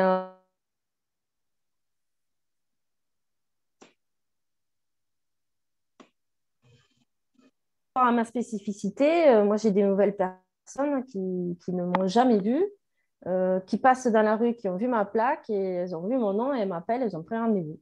Bon. Des choses comme ça. Elles sont bien guidées. Elles sont bien guidées, oui. Ouais, elles sont bien guidées. Derrière, c'est aussi l'intuition. Ouais, c'est l'appel du cœur, c'est l'intuition. C'est l'appel du cœur, c'est vibratoire et je dirais que quand on cherche quelque chose, surtout avec les énergies d'aujourd'hui, on nous apporte vraiment la bonne personne au bon moment, quoi. C'est la synchronicité. On a fait une belle table de conversation avec Marc. La synchronicité. Que je vous conseille de regarder. Elle est sur la chaîne YouTube. Vous pouvez voir toutes les tables de conversation sur la chaîne YouTube. On en a fait une jolie, super intéressante sur la synchronicité avec Marc. Alors Marc, justement, est-ce que tu veux intervenir? Tu disais on choisit la personne et pas la technique, effectivement. Hein. Je pense qu'on va plus au feeling à ce moment-là, non? Oui, c'est-à-dire qu'il y a beaucoup de... Oui, enfin, Sophie qualifie l'hypnose humaniste ericksonienne. Moi, j'ai vécu, j'ai 18 ans avec une ericksonienne et pour moi, elle faisait de l'hypnose humaniste d'après la définition que tu donnais. Donc, les termes eux-mêmes, ils sont assez fluctuants, hein, c'est pas enfermé et le thérapeute a beaucoup de liberté, d'action et en fait, quand on parle de s'auto-guérir en auto-hypnose, il ne faut pas oublier que il n'y a pas que l'hypnose, il y a le guidage du thérapeute. Le thérapeute, il fait une consultation, il induit des choses, il y a une discussion. Donc, ce travail-là, seul avec soi-même, c'est évidemment, si on n'a pas la compétence, c'est beaucoup plus difficile à faire. Donc, c'est avant tout, il ne faut pas voir l'hypnose comme quelque chose de magique. L'hypnose, comme je disais, c'est un moyen d'entrer en communication avec l'inconscient, mais c'est là que commence le travail thérapeutique et avec le ressenti. Et je sais que Sophie est quelqu'un de très, très intuitif, donc elle t'a expliqué comment ça fonctionnait. Je suis sûr qu'en fonction de chaque personne, ça va être complètement différent parce que et c'est la même chose hein, quand je tire les cartes. Si j'explique comment je tire les cartes à quelqu'un, puis je fais une séance, parfois il ne va pas du tout reconnaître ce que je fais parce que tu prends ce qui vient de façon intuitive, ce que la personne dit, et puis tout d'un coup, ça t'amène vers une blessure, vers une idée, vers une suggestion. Moi, je fais beaucoup de prescriptions, des trucs assez légers. Hein. Par exemple, vous allez vous regarder dans la glace et vous dire que vous aimez. Enfin, c'est un truc très simple, mais oui, de la psychomagie, tu fais, toi, Marc. Ouais, c'est ça. Mais après, ça peut être aussi, vous allez ranger les coquetiers à l'envers dans l'armoire demain, et puis on regarde ce qui se passe. mais c'est juste lancer des trucs. En fait, c'est lancer des choses qui vont. J'en connais qu'un. En fait, on crée du changement. Et comme on crée du changement, il y a une réorganisation qui se fait. Mais on est très, très libre. Après, les prescriptions, je les fais en fonction de ce que la personne amène. La canalisation qui arrive. Oui. C'est canalisé sans le savoir. Enfin, si, tu le sais. Canaliser, c'est... En fait, moi, je ne fais pas canaliser. Ah, c'est drôle, ça. Non, je travaille avec l'information. Les synchronicités, c'est de l'information. Et de fait, il y a de l'information qui vient de la personne. Elle me donne des indices. Et tout d'un coup, je vois qu'il y a un endroit où ça coince un peu. On va aller là-dessus et puis proposer des trucs légers pour changer ça. C'est très, très créatif, en fait. Hein. On m'a dit c'est presque de la poésie, quoi, parce qu'on crée. Donc, c'est parfois difficile à expliquer ce qu'on fait dans une séance. Et même, parfois, je ne sais pas pourquoi ça débloque. Mais tout d'un coup, je vois que ça... Tout est vibratoire. Oui, vibratoire. Moi, je travaille au niveau de l'information plutôt que de la vibration. Mais c'est la même chose. C'est un autre état, quoi. Moi, je ne travaille pas tellement avec les énergies, je travaille plus avec l'information. Donc, l'information est là. Oui, mais l'information est une énergie aussi. Bravo. Oui, c'est ça. Tout est énergie. Mais c'est comme l'énergie, c'est de la matière. Je veux dire, c'est 3 états. On peut tout ramener à la matière, on peut tout ramener à l'énergie ou on peut tout ramener à l'information. Oui. Bon, mais en fait, c'est 3 états de la même chose, que ce soit dans le concret, dans l'énergie ou l'information. Enfin, c'est comme ça que je vois les choses. Hein, Alors, Sophie, justement, j'aimerais bien approfondir un peu peut-être le trouble de l'alimentation, qui est aussi une addiction. On parlait tout à l'heure de boulimie, l'anorexie également est une addiction. Comment est-ce que ça se passe dans ce cas-là? Combien de temps est-ce qu'il faut? Combien de séances? Comment ça se passe? Comment ça se passe? Combien de séances? Là aussi, tout dépend comment comment ça va se passer avec la personne, de ce qu'elle va capter. Moi, je sais que j'aime bien aller dans les profondeurs. Donc, thérapie brève, c'est bien, mais j'aime bien avec l'hypnose humaniste, justement, aller plus, tu vois, dans le côté caché. Donc, là aussi, on va aller déprogrammer effectivement le comportement boulimique, anorexique, enfin, voilà, comportement alimentaire.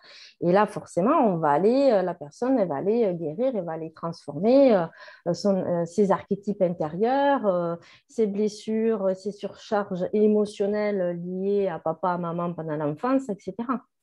Donc là, comme ça, je peux pas te dire. Je fais des accompagnements, on va dire à peu près en 6, 7 séances, à peu près. À peu près. Après, tout dépend de la personne aussi, hein, dans ce qu'elle désire en termes de changement, de transformation intérieure. Voilà. Quelqu'un veut intervenir? Est-ce que vous voulez poser une question? Catherine, Muriel, Géraldine, Carole, non? Personne? Non? Pas d'intervention? Alors, Sophie, toi, comment est-ce que tu voudrais conclure? Qu'est-ce que tu voudrais conseiller aux personnes addictes? Un petit mot de conclusion.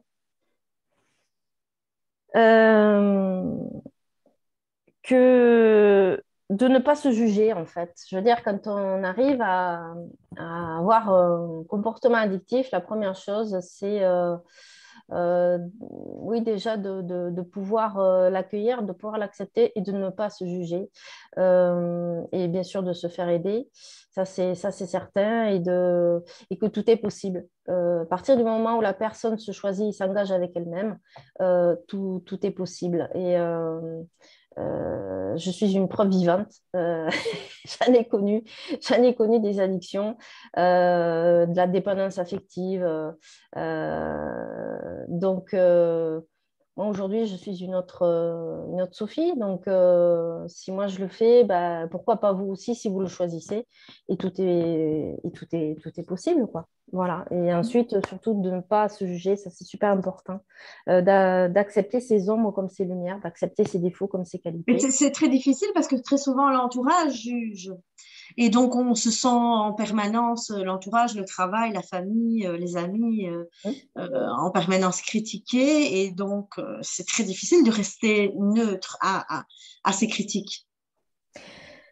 Ben, disons que là aussi, pour trouver la neutralité, c'est important aussi parfois le fait de se faire aider extérieurement, de prendre de la distance et de ne plus valider justement les jugements extérieurs. La distance avec les autres et affirmer qui l'on est. affirmer en s'aimant. C'est-à-dire que le jugement, pour moi, c'est le juge qui ment. Donc, les critiques, les jugements qui viennent des autres, c'est vraiment comprendre que on fait l'effet miroir à l'autre. Donc, s'il va nous critiquer, s'il va nous juger, ce qu'il voit en nous, c'est ce qu'il n'a pas vu sur lui.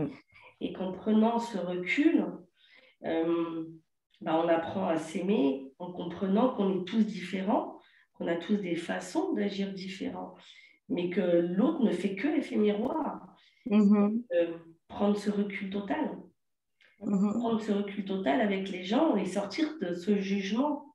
C'est vrai que ce n'est pas évident, mais c'est un travail sur soi. C'est un travail sur soi. Et quand on commence à vouloir faire justement une thérapie, on se fait aider à l'extérieur, je dirais que ça commence par là aussi. Oui, je suis tout à fait d'accord. Géraldine, un petit mot de la fin. Alors, j'entendais pas bien parce que j'étais dans la pièce d'à côté et j'avais des problèmes de bande passante. J'entendais un mot sur deux, donc j'ai pas pu apprécier complètement la conversation. Donc, je vais me taire. Tu pourras regarder le replay sur la chaîne YouTube. D'ailleurs, vous trouverez tous les replays des tables de conversation précédentes sur la chaîne YouTube. Vous pouvez laisser vos petits avis en commentaire. Muriel, un petit mot de la fin. Alors, moi, j'ai bien apprécié. J'irai regarder les discussions sur YouTube. Oui, et puis on en fait souvent des tables de conversation. J'en fais 2 fois par mois. Donc, c'est gratuit. C'est toujours des sujets différents, intéressants à chaque fois, puisqu'on parle un peu de tout. J'invite des spécialistes concernés par rapport au sujet. La prochaine, ce sera sur les couleurs et les énergies. Pour ceux qui aiment les énergies, c'est très intéressant. Voilà, donc parfois ésotérique, parfois spirituel, parfois développement personnel et parfois psychologie, ça dépend un peu.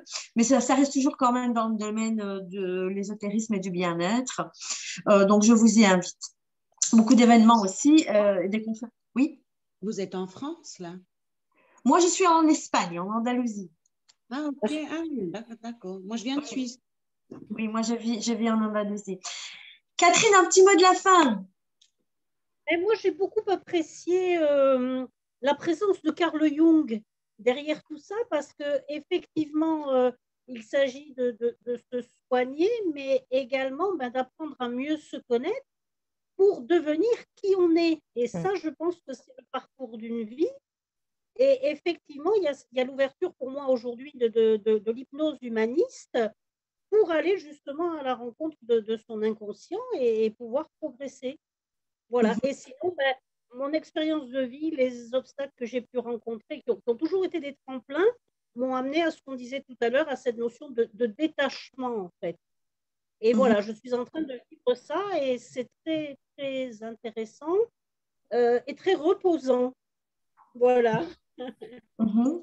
Ben oui, ça apporte cette sensation de légèreté et de paix. Carole! C'est bon, je n'avais pas réactivé. Non, moi, je regarderai le replay du début puisque j'ai raté le premier quart d'heure. Mais oui, très intéressant. Je connais une personne qui s'est lancée dans l'hypnose il y a 2 ans. Moi, j'ai tenté, alors je ne sais pas trop ce que c'était, mais je suis juste, je crois que c'est Marc qui a dit on choisit plus la personne que la méthode, ou la méthode. Alors, je sais, non, c'est ce que moi je pensais. La personne que la méthode, oui. Ouais, mais moi, c'est avec la personne que ça n'a pas accroché. Donc, ça n'a pas accroché. Non, je n'ai pas accroché avec la personne, mais je retenterai probablement. Moi, j'ai fait de la sophrologie qui marchait assez bien aussi parce que c'est pas la même chose, mais pour les gens qui ont des phobies ou des addictions, ça peut aussi fonctionner. Alors, c'est pas la même chose, on est d'accord. Mais moi, ça avait bien fonctionné. Il y a plein d'autres outils, évidemment, qui fonctionnent également. Il y a des régressions conscientes aussi qui fonctionnent, comme la symbiothérapie, etc. Alors, un petit mot de la fin, Florence.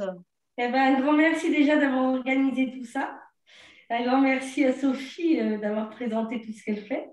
Et merci à vous tous parce que pour moi, ça a été très, très sympa, très éducatif parce que ça a confirmé certaines choses. Ça m'a Ça m'a aidé à aller voir encore un peu plus loin. Pourquoi j'ai eu cette addiction. Oui, il y avait certaines choses que je ne comprenais pas forcément. Maintenant, je l'ai mis en conscience et je vais pouvoir œuvrer dessus et travailler dessus. Après, je voulais juste faire un petit point. Alors, je connais Sophie. Je ne sais pas si tu te rappelles de moi. Et si, je me rappelle de toi, oui. Voilà. Je voulais juste dire que si quelqu'un voulait faire une séance d'hypnose, eh ben, Sophie m'a fait découvrir qui j'étais au fond de moi. C'est la première personne qui m'a aidée à œuvrer à l'intérieur et qui m'a permis de sortir ce que j'avais vraiment dans le cœur.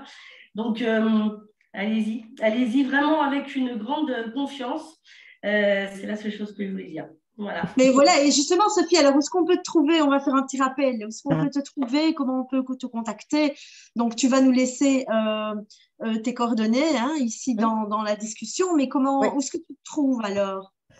Alors, où est-ce qu'on peut me trouver? Bien, on peut me trouver sur Facebook. Je fais des séances en présentiel sur Albi, des séances en visio par Zoom.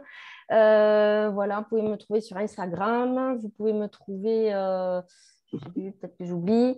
Je fais aussi une émission radio, CFM, Radio Corde. Voilà, pour qui ça intéresse. Oui. C'est l'émission qui s'appelle Comment ça va bien aujourd'hui. Également, oui. Ouais. Comment ça va bien aujourd'hui? Aujourd'hui, voilà, destinée aux thérapeutes, aux thérapies diverses et variées. J'interviewe la personne. Voilà, donc si ça vous a marqué aussi, avait participé d'ailleurs. Oui. Oui, donc dans le domaine développement personnel, bien-être, etc. Voilà. Donc, Radio Corde CFM, c'est ça. Comment ça va bien aujourd'hui? Alors, moi, je vous rappelle, je vous invite à visiter mon site internet, évidemment, calistabellini.com, et à visiter la page Facebook, donc le blog, où vous pouvez effectivement vous inscrire à la newsletter, recevoir mes articles quotidiens. Moi, j'écris beaucoup sur le tarot, évidemment, parce que je suis tarologue, et sur la spiritualité, la symbolique et l'ésotérisme. Je donne beaucoup de conférences, d'événements, et alors 2 fois par mois, des tables de conversation complètement gratuites où on se retrouve pour discuter d'un sujet. Donc, je vous invite à vous inscrire, comme ça vous pouvez recevoir toutes les activités et y participer. Voilà, donc Marc, un petit mot de la fin, je ne t'ai pas oublié, mais je t'ai gardé pour la fin. Hein. Eh bien, moi, je ne sais pas, je suis en train de me demander si je ne suis pas addict à tes tables de conversation. Donc, il faudra m'excuser. J'ai compris que je devais essayer d'en passer 1 ou 2 et de voir si je suis toujours OK. Donc, si tu ne me vois pas dans 1 ou 2 tables de conversation, c'est parce que je veux vérifier ça, mais sinon, c'est toujours très intéressant. Et merci à Sophie. C'est vrai que je ne l'ai pas dit, mais si vous cherchez une hypnothérapeute, c'est la première personne vers laquelle je vous enverrai parce qu'elle est super, elle a beaucoup de ressentis et voilà, elle est et puis on s'entend bien parce qu'elle a fait du tarot aussi, elle l'utilise moins maintenant, mais voilà, on s'est rencontrés autour de ça. Je pense que comme pour tout, qui a vécu l'expérience et le comprend bien, donc évidemment ton parcours explique ton travail, ton expérience. Et donc, oui, je pense que c'est souvent les personnes, en tout cas à qui moi, je me fie le plus. Je me confie le plus. Ouais. Voilà. Donc, on va se dire bonne soirée. Sophie, un petit mot de la fin? Oui, j'étais ravie d'avoir participé à cette table de conversation. Merci beaucoup, Calista. Ravie de t'avoir retrouvée, Florence, aussi. Je me rappelle très bien de toi. C'était le yoga du son, je me rappelle, ouais. J'enseignais le yoga du son. Merci beaucoup, mesdames, Géraldine, Catherine, je crois qu'il y a Dorine aussi que je connais bien, Carole qui est partie, il y a Muriel, il y a Marc, donc merci à tous et je vous souhaite une excellente soirée et au plaisir. À très vite. Hein. Ça marche. On se revoit à la prochaine table de conversation. À très vite, bonne soirée. Une petite chose, Calista. Oui. Ta chaîne YouTube, parce que là je suis tombée vraiment par hasard dessus, parce que j'ai vu Sophie sur Facebook. Mais c'est quoi le nom de ta chaîne YouTube? C'est mon nom, Calista Bellini. Calista Bellini. Ok, je vais m'y abonner tout de suite. Calista Bellini, et vous trouvez toutes les autres tables de conversation. On a fait une sur le temps, sur les synchronicités, un conflit, combat sur le tarot entre Marc et moi, parce que lui, il fait un tarot psychologique et moi, je fais le tarot ésotérique symbolique. Donc, on a fait une belle table là-dessus. On a fait une table sur les réflexions métaphysiques, sur le druidisme. Voilà, plein de sujets différents. Toutes très intéressantes, avec des invités, des personnages super. Et voilà, on partage, on apprend et on passe une bonne soirée. Voilà, donc à très vite alors. Merci. Merci à tous. Bonne soirée à tous. Au revoir.